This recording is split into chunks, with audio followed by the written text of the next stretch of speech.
guys. I'm Ray Belli, and this is Words for Granted, a podcast that looks at how words change over time. If you value this show as a free educational resource and you'd like to show your support, you can do so via Patreon. Patreon is a crowdfunding service that allows independent creators to get their work out into the world. If you donate as little as $1 a month, that's less than what you'd pay for a bad cup of coffee, you'll gain access to members-only episodes. Not only that, but you also will get to walk away with the satisfaction of knowing that you are directly helping to sustain the output of Words for Granted. Based on the podcast's current monthly listenership, if everyone contributed just $1 a month, that would give me enough support to literally just focus on producing this show. And that would be awesome.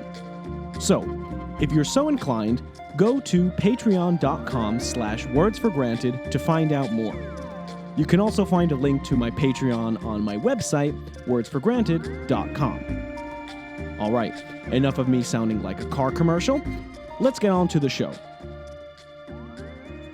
Today's episode was supposed to be the finale of the politically themed miniseries that I've been putting together, but it's not. I am a filthy liar, I know. But if you recall, last time I said that the miniseries finale was going to be something special, and that something special isn't quite ready yet. That something special is a guest speaker. I won't give away who it is or what the episode will be about, but I will say that the delay is totally my fault for not getting my own material together in time. So instead of having you guys wait another week or two for that to be finished, I put together this bonus episode about ethnic suffixes, which I think will hold you over until then. Before we get into our discussion, I want to tell you how I arrived upon this topic. A couple of weeks ago, my friend Dan asked me via text message about the pronunciation of the word Nabatean. Now, if you don't know what Nabatean means, that's okay. Neither did I. When he asked me, I had to Google it, and I learned that the Nabateans were an Arab people who inhabited the Near East about 2,000 years ago. Nabatean is spelled Nabatean. And because of this EAN ending, my friend was unsure if he should pronounce it Nabatean, as you might expect given the usual pronunciation of the EA vowel combination, or Nabatean. Like I said, I'd never heard of the word before, so I couldn't say for sure, but my natural instinct told me that Nabatean was correct simply because it sounded better. Not a very good reason, but Nabatean just doesn't sound like the way you'd pronounce an ethnicity or nationality in English. But why? It didn't take me long to realize that Nabatean sounded more correct because the suffix "ian" is actually one of the main ways that we indicate ethnicity or nationality in English. Colombian, Albanian, Scandinavian, Romanian, etc., etc. Of course, this is something that every English speaker intuitively knows, but it's not something that we necessarily ever think about. Nabatean is not the only ethnicity that contains a potential discrepancy between its spelling and pronunciation. Korean, for example, is spelled similarly, Korean. But unlike Nabatean, Korean is an ethnicity and nationality that we hear and read about all the time in the 21st century, so this sort of confusion never arises. We just know that it's not pronounced Korean. Naturally, I Googled the etymology of the "ian" ethnic suffix, and that led me to Google the etymology of ethnic suffixes in general. There are actually quite a few different categories of ethnic suffixes in English, and today's episode is going to cover what I consider to be the main four. The first main suffix category comprises "an"-derived ethnicities, such as German or Mexican. You wouldn't say German or Mexican in the flow of natural speech, but I think you take my meaning. Its subcategory includes Ian-derived ethnicities, spelled either I-A-N or E-A-N, such as Colombian or Chilean, respectively. Note that the pronunciation of the ian suffix when spelled ian sometimes varies. When in the flow of speech, we don't say Italian or Russian, but Italian and Russian.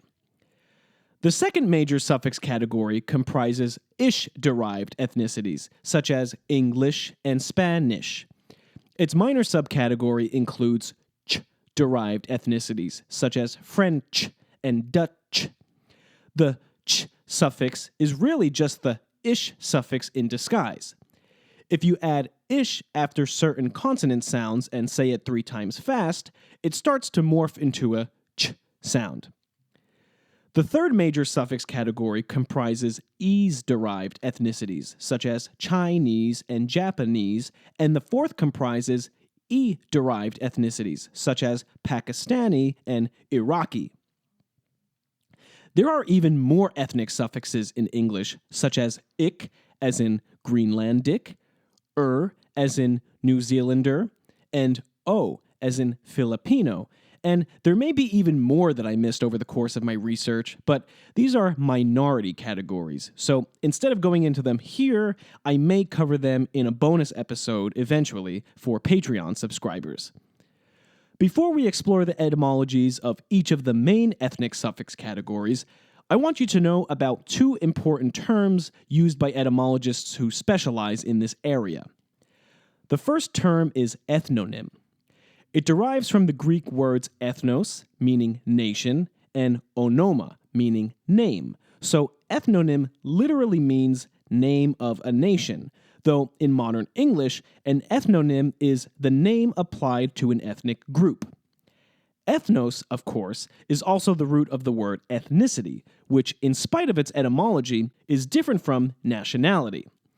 Ethnicity defines a person according to things such as race, religion, culture, and genealogical ancestry, while nationality defines a person according to the country that he or she lives in. In pre-modern times, ethnicity and nationality usually were the same thing, but today we live in a globalized world where a person of any ethnicity can hypothetically live in any nation. This distinction is important to our discussion because our next term, demonym, is used to identify the inhabitants of a particular place, irrespective of ethnicity. It comes from the Greek root words demos, meaning people, and onoma, which again means name. Demonyms can also describe smaller levels of socio-cultural and political organization, such as cities or states. Someone from London is called a Londoner, and someone from Florida is called a Floridian. Again, the terms Londoner and Floridian just identify a person's place of residence, not their ethnicity. However, when we use a demonym to indicate what country we live in, that demonym is usually the same as that country's ethnonym. This sounds a little confusing, so let's look at a concrete example. Let's use the term Indian as our model. Indian can refer to someone of Indian ethnic descent or to the nationality of anyone living in India, even if they are not ethnically Indian. Whether the term Indian qualifies as an ethnonym or a demonym simply depends on the context in which it's being used. Over the course of this episode, I will be referring to most of the terms that we'll be discussing and their suffixes as ethnonyms, but please note that for the most part, they could just as well have been called demonyms. I chose to stick with ethnonym because it's the more familiar sounding term, and even though I don't necessarily do this podcast to be rich and famous, I need to lure listeners in somehow, and demonymic suffixes is a far less alluring episode title than ethnic suffixes. With that said, let's move on to a discussion of the actual suffixes themselves.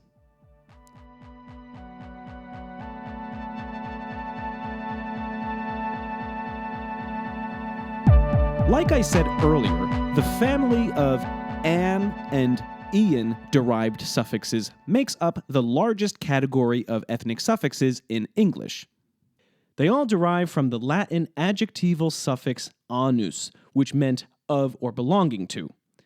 For instance, Romanus was Latin for someone belonging to Rome, aka a Roman, and Christianus was Latin for someone belonging to Christ, aka a Christian. Christian isn't an ethnicity, but it illustrates my point, and another point as well. The anus suffix was not limited to ethnicities, but also was used to turn ordinary nouns into adjectives. The Latin word for mountain was mons, so the word for mountainous was montanus. The Latin word for village was pagus, so the word for village-like or rustic was paganus. Interestingly, paganus gave us the modern word pagan, but the evolution of that is a story for another time. Now, note that Roman, the modern English descendant of the Latin Romanus, has an suffix, while Christian, the modern English descendant of the Latin Christianus, has an ian suffix, spelled I-A-N. This is because the spelling of the root word that precedes the suffix in this category of ethnonyms usually determines which of the an or ian endings gets used.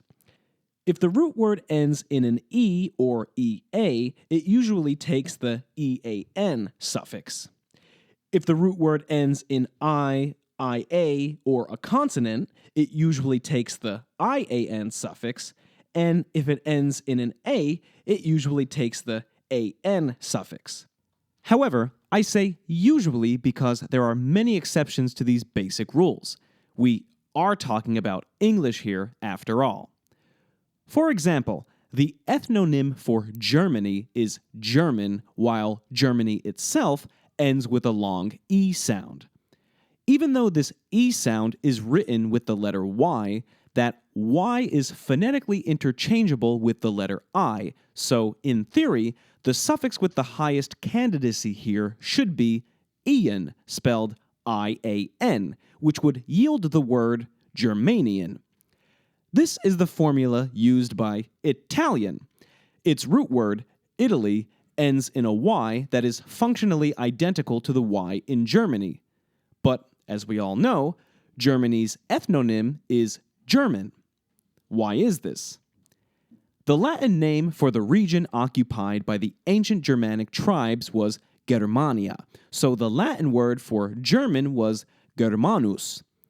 By the time Germanus had passed into English in the 16th century, it was anglicized as German, but here's the twist. The word German is about 300 years older than the country Germany itself. Germany was not unified as a nation-state until 1871. Before the unification of Germany, the word German was used to refer to people of a common Germanic descent with a shared cultural inheritance and language. Even if Germania is a Latin word, its ia suffix shouldn't sound unfamiliar to us. In fact, we can find it in place names all over the globe, not only as a suffix for countries, but also as a suffix for towns, cities, and even continents. Disparate places such as India, Bolivia, Australia, Asia, Algeria, and Philadelphia, to name just a few, all share this cognate ia ending. It comes from the Latin suffix ia, which was a way of grammatically rendering place names in Latin. The place of the Franchi people was called Francia, and the place of the Hispani people was called Hispania. Today, Francia and Hispania are called France and Spain, respectively. Note that the modern English names for these countries have no remnant of their earlier Latin suffixes. That's because the Latin-derived words for these place names entered English during the early Middle English period, and during the early Middle English period, and, for that matter, the entire Middle English period, the pronunciation of English was undergoing vast and unpredictable changes, so the ia ending in many of these Latinate place names eroded and gave way to more anglicized pronunciations. As it turns out, most of the place names that have the Latinate suffix ia entered English during the modern English period. This is a reflection of Western colonization of the rest of the world. As European explorers colonized places in the New World to the east and in Africa, it became a trend to use Latinate suffixation as a way of rendering the names of new territories. Of course, there are exceptions, but this is the general rule. The next ethnonymic suffix I want to talk about is ish. Unlike Ian and An, the ish suffix has Germanic roots. For those of you who may not know, Germanic does not mean the German language as we know it today. It refers to a much larger genetically related language family that includes modern German, Dutch, Norwegian, Danish, Swedish, and, lo and behold, English, all of which ultimately derive from a shared mother tongue known as Proto-Germanic. This Proto-Germanic language predates the introduction of the alphabet to the Germanic peoples, so it was never written down.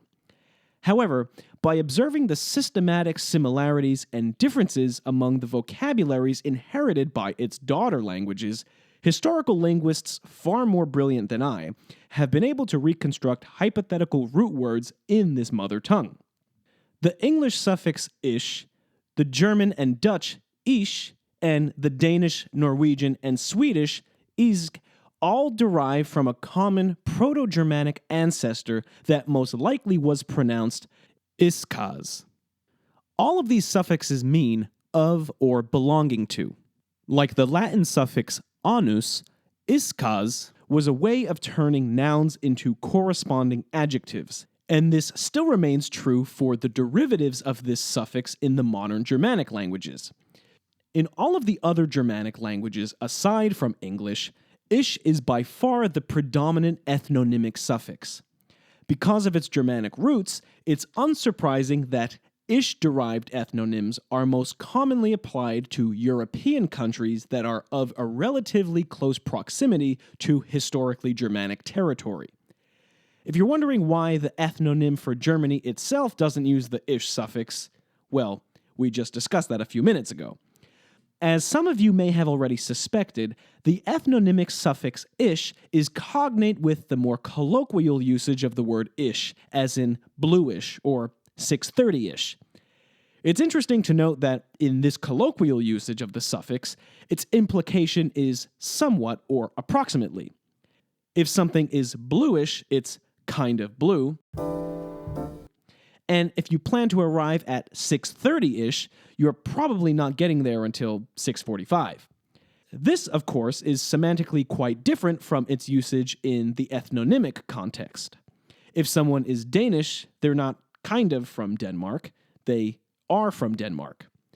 According to the written record, the colloquial usage of ish, meaning somewhat or approximately, was first applied to time in the early 20th century and nowadays can be applied to almost anything at all. English has another suffix that's cognate with the Germanic ish, and that's esque. Esque means in the style of or resembling.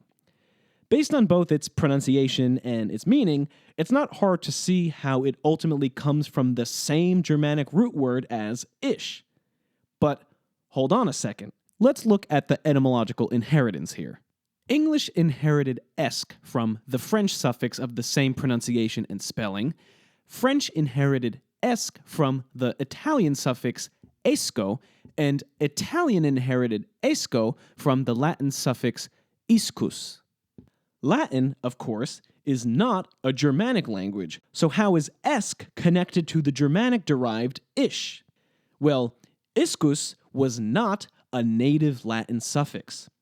It began appearing in late Vulgar Latin, that is, the style of Latin that was colloquially spoken out on the streets. It likely came into Latin via the Lombardic language. As some of you may know, Lombardy is a region in northern Italy. Today, its inhabitants speak Italian, but historically, the Lombards were originally a Germanic tribe whose language and culture were Germanic. The next ethnonymic suffix I want to discuss is "-ese".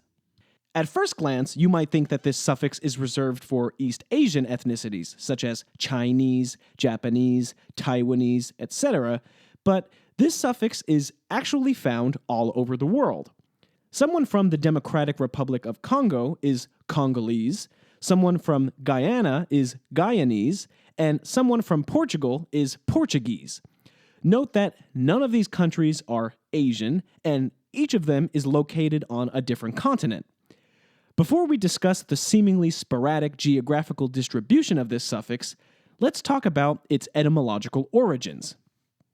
Like an, ian, and esque, ease ultimately comes from Latin.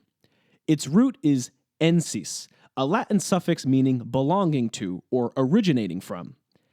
As Latin broke off into the Romance languages, ensis passed into Italian as esse, which then passed into English as ease.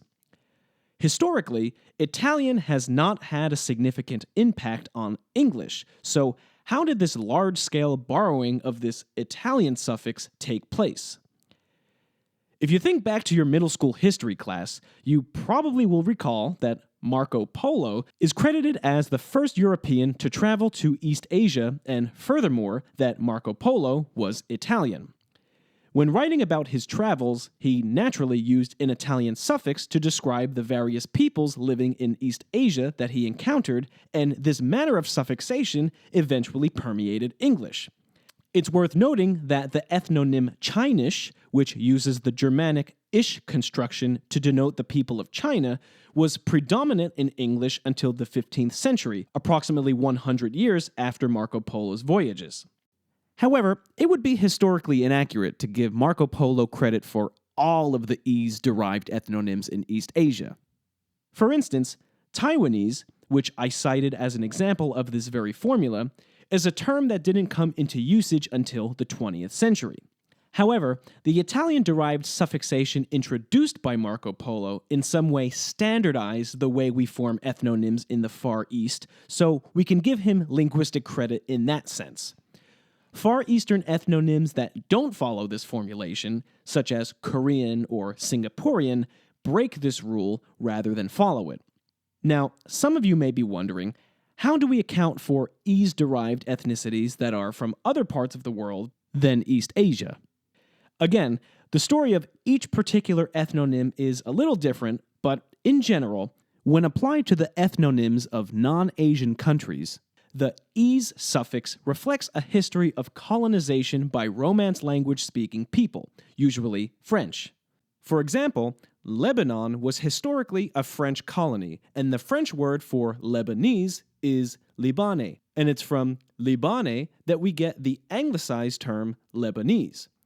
You might call this particular anglicization an Italo-anglicization because of the Italian origins of the English ease. The one particularly strange ease-derived ethnonym is Portuguese. Portugal is not a country in Asia, nor was it colonized by a Romance language-speaking people. It actually was a major colonizing force during the Age of Discovery. So, why does its ethnonym use the ease suffix? In the resources that I've used to research this episode, the answer to this question is not clearly laid out, but based on a little extra historical linguistic detective work, I think I have a working hypothesis. In Latin, the ensis suffix seems to have been used for the inhabitants of cities, towns, or islands, as opposed to the inhabitants of larger territories such as countries or nation-states. Ensis, therefore, was more of a demonymic suffix than a proper ethnonymic suffix. For instance, someone from the ancient British city of Eboracum was called an Eborokensis, and someone from the ancient Turkish city of Nicomedia was called a Nicomedensis. It follows that someone from Portugal was called Portugalensis. But isn't Portugal a country? Well, yes, but it wasn't always a country. During the Roman Empire, the geographical territory of modern-day Portugal was a part of Hispania, a geographical area that today corresponds to both Portugal and Spain. The place name Portugal did not emerge until the late Latin period, and it wasn't until the early Middle Ages that Portugal emerged as a proper nation-state. However, by that time, people from the region of Portugal had already acquired the Latin demonym Portugalensis. The evolution of Latin into the Romance languages changed this ensis suffix into esse in Italian, es in Spanish and Portuguese, and e in French. It's from this cross-lingual Romance modification of the word that English inherited the term Portuguese. A unique grammatical characteristic of es-derived ethnonyms is that their noun forms are uncountable. In other words, their singular, plural, and collective forms are all the same. For example, when referring to one person from China, you would say Chinese. When referring to two or more people from China, you would say two Chinese or 2,000 Chinese. When referring to the people of China overall, you would say the Chinese. So, regardless of the numerical case, the form of the word Chinese never changes. This grammatical quirk may be why it sounds a little unnatural to use es-derived ethnonyms as nouns. I can only speak for myself, but referring to a person as a Japanese or a Chinese feels a little less natural than to refer to someone as an Italian or an Egyptian. The last predominant ethnonymic suffix I want to look at is e, as in Pakistani or Bengali. Because you're listening to this as opposed to reading this, remember that the E we're discussing is actually spelled with the letter I. Most of the time, E-derived ethnonyms come from countries where the predominant language is Arabic. E is an Arabic suffix that, like the Latinate and Germanic suffixes we've previously looked at, means of or belonging to, and traditionally was applied to people from a place. Because of the close relationship between Arabic and Islam, it's worth noting that most countries with E-derived ethnonyms are Muslim majority. As usual, there are exceptions. For instance, Israel does not speak Arabic as a predominant language, nor is it a Muslim majority state, yet someone from Israel is called an Israeli. You might think that this is a matter of geo-ethnonymic conformity since Israel is located in the Middle East, but that's actually not the case. The E in Israeli is actually built upon the Hebrew suffix e, which means of or belonging to, and is applied to people from a particular place. So, is it a coincidence that this suffix is the same in both Arabic and Hebrew? Not at all. Both languages are part of the Semitic language family, which is to say that A, both languages derive from a common linguistic ancestor, and B, both the Arabic and Hebrew E suffixes are cognate.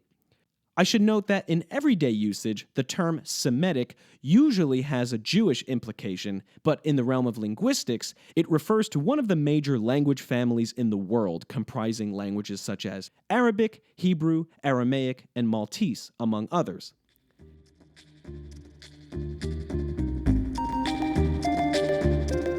Okay, hopefully you were able to keep track of all of that. I had a lot of fun talking about this topic, so I hope you had fun too. Now, time for my customary spiel. Don't forget to follow the show on Facebook and Twitter. My Twitter handle is @WordsForGranted, and I'm on Facebook as Words for Granted. If you want to reach me directly, my email is wordsforgranted@gmail.com. If you love the podcast, please spread the word and leave a review on iTunes. Those iTunes reviews are the #1 way of getting more people on board with the show.